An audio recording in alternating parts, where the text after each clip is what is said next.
And here we go. This is our special episode 3611, 3612, and 3613. Tanungin natin ngayon yung mga fairies, no? Deck ng fairies ito. Kung ano ba yung mga secrets na pwedeng mabuking ninyo, or ano ba yung mga bagay na pwedeng i-regenerate, at saka yung mga supernatural powers. Kasi sila ito yung nakakakita sa inyo sa araw-araw. Minsan di nyo na lang ito nahuhuli, di ba? Kuha tayo dito ng tatlo. Una, healing. Ay, Diyos ko. Ang iba sa inyo may sakit. Pangalawa, purity. Yung iba sa inyo marumi. Pangatlo, life energy. Talagang tinamaan ka. Okay, yun na. Di ba? Kasi sinasabi dito, babasahin ko yun nandito sa kanya. Healing. Now is the time for you to give or receive healing. Everyone has a natural ability to heal others, and yes, even you. So ngayon, lahat naman tayo may kanya-kanyang paraan paano tayo gumaling, paano maghilom yung mga sugat natin sa mga nakaraang relasyon, mga sugat natin sa pinagdaanan natin sa trabaho, sa pag-aaral, sa komunidad, sa social media, etc. 'Di ba? Ngayon, kung ito ay literal na sakit, kailangan mong ipagamot. Kung hindi siya nagaling doon sa ospital, ibig sabihin, espiritista or mga katulad ko ang gagamot dyan. 'Di ba? And then, yung gitna kasi, purity, which stands for the daily episode regeneration. So, you will never be regenerated by the universe and by God kung hindi ka totoo at hindi ka authentic sa sarili mo.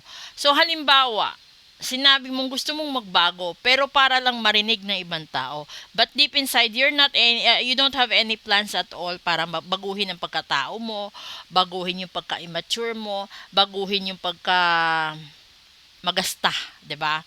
And then dito kasi, the third card is life energy, and that is the supernatural. Ito yung sinasabi ng mga fairies na tinatamaan ka sa weakness side mo. Lalong-lalo na kung ikaw yung tipo ng tao na busy ka sa trabaho, and then hindi ka man lang magkaroon ng oras para sa spiritual side mo. Ibig sabihin nun, tatamaan ka kasi lahat naman ng kalaban yung iniisip is kung ano yung kahinaan mo. So, kung ano yung kahinaan mo, yun na yun. So, sasabihin nila, kapag hindi ka nila tinamaan, hindi ka tinablan, then tatamaan pamilya mo. Kapag hindi tinamaan yung pamilya mo, then tatamaan negosyo mo, trabaho mo, at kung ano-ano pa. Posible, kompleto kung todo, sabotahe sa buhay 'di ba? Basta kasi lalo-lalo na kapag yung kalaban mo is mas mapera, yung kalaban mo is mataas yung galit, may grudge sa'yo, asahan mo yan nung Friday the 13th, tinamaan ka na. And then, posible, every Tuesday, every Friday, pinapadasalan ka for your kamalasan and for everything. So, di ba, wala kang magagawa dun. Kung ikaw naman yung tipo ng tao na maghihintay ka pa, suntok sa buwan, kung kailan ka magkakaroon ng budget, edi aabutin ka, darating ka sa punto na talagang wala na, magugupo ka. Kasi yung kalaban mo, every Tuesday and every Friday, tinatamaan ka, pinaparitual ka. Samantalang ikaw, parang baliwala lang sa buhay mo, 'di ba? Tapos, eto kasi yung mali kasi. Laging sasabihin, ipapasa Diyos na lang. 'Di ba? At ito yung dapat ninyong pakatandaan. Dahil yung balikan ninyo is yung kasalanan. Kayo yung gumawa ng kasalanan ninyo. Kaya hindi po pwede na yung Diyos ang sasalo. Kung ayaw mo magkaroon ka, simple lang kasi yung method. Kung ayaw mo magkaroon ka ng problema, then huwag kang magpasaway sa buhay mo. Ganun lang yun. Tapos, kung gagawa ka din lang ng problema, kailangan dibdiban mong saluhin yung resulta. Kasi choices mo yun sa buhay.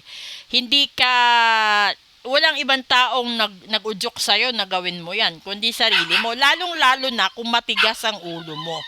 Okay? So ngayon, sa buhay nyo, gawan nyo na lang ito.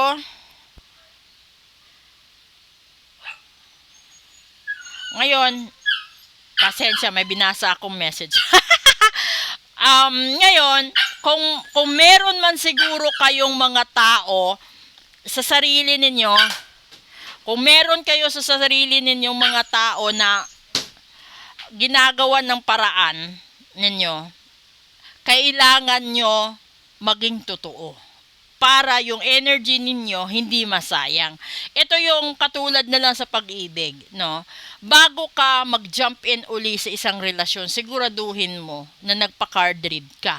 Dahil sa card read, makikita kung siya talaga yung taong mahal mo or mahal ka or tao lang na dadaan sa buhay mo. Kasi kapag alam mo naman na nanliligaw lang siya sa'yo at hindi rin kayo magtatagal, at least alam mo ahead of time.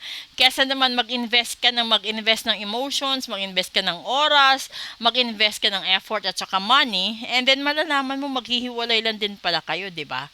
So, mas maganda at mas mainam yung napaghandaan mo. Ganun yun. So, ngayon, di ba, mas malaki masisave mo. Pag nagpa-card read ka, masisave mo lahat. Wala ka pang depresyon. Pero kapag nag-gamble ka doon, tapos wala ka rin lang ng alam, di wala. Diba? Talo ka. Magsisisi ka, manghihinayang ka, malulugi ka kasi yung iba, wala. Hindi talaga sila iiwanan hanggat hindi nauubos yung finances nila. Which is the real talk. Right there. Sa isang relasyon.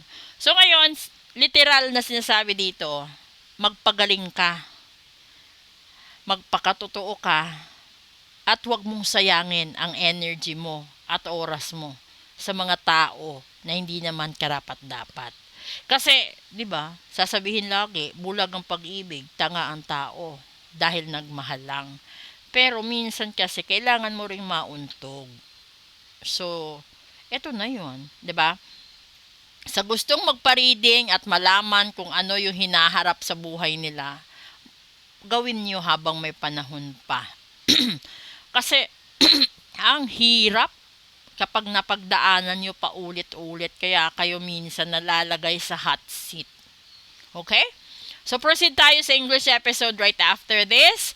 Thank you sa lahat-lahat na suporta, and doon po sa magdo-donate at sa gusto pang mag-donate para sa Bagyo, mag-donate lang po kayo para sa Piso Caravan. Maraming salamat po.